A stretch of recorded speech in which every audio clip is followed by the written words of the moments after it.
என்றும் புலிப்பாணி என்ற ஜோதிட தலைப்பை பார்த்து கொண்டிருக்கும் சிம்ம லக்கணத்தில் பிறந்த அனைத்து அன்பு நெஞ்சங்களுக்கும் எனது பணிவான வணக்கம்.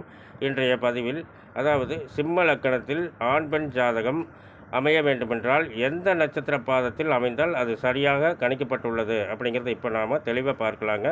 முதல்ல ஆண் ஜாதகத்தை பார்த்துடலாங்க. ஆண் ஜாதகத்தில் பார்த்திங்கன்னா சிம்ம லக்கணம், மகம் முதல் பாதத்தில் சிம்ம லக்கணம் உதயமானால் ராசி கட்டத்தில் சிம்மம், அம்ச கட்டத்தில் மேசம். மகம் மூன்றாம் பாதத்தில் சிம்ம லக்கணம் உதயமானால் ராசி கட்டத்தில் சிம்மம், அம்ச கட்டத்தில் மிதுனம்.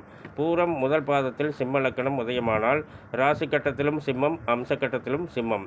பூரம் மூன்றாம் பாதத்தில் சிம்ம லக்கணம் உதயமானால் ராசி கட்டத்தில் சிம்மம், அம்ச கட்டத்தில் துலாம். உத்திரம் முதல் பாதத்தில் சிம்ம லக்கணம் உதயமானால் ராசி கட்டத்தில் சிம்மம், அம்ச கட்டத்தில் தனுசு. இந்த மாதிரி அமைஞ்சதுன்னா லக்கணம் சரியாக கணிக்கப்பட்டுள்ளது.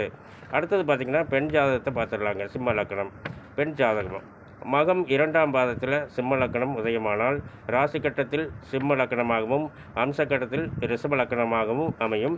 மகம் நான்காம் பாதத்தில் சிம்ம லக்கணம் உதயமானால் ராசி கட்டத்தில் சிம்மம், அம்ச கட்டத்தில் கடகம். பூரம் இரண்டாம் பாதத்தில் சிம்ம லக்கணம் உதயமானால் ராசி கட்டத்தில் சிம்மம், அம்ச கட்டத்தில் கன்னி. பூரம் நான்காம் பாதத்தில் சிம்ம லக்கணம் உதயமானால் ராசி கட்டத்தில் சிம்மம், அம்ச கட்டத்தில் விருச்சிகம். இந்த மாதிரி அமைஞ்சுன்னா இந்த சிம்ம லக்கணத்தில் ஆண் பெண் ஜாதகம் சரியாக கணிக்கப்பட்டதாக நாம் எடுத்துக்கலாங்க. உறுதியாக எடுத்துக்கலாங்க. 100க்கு 100% சரியாக இருக்குங்க.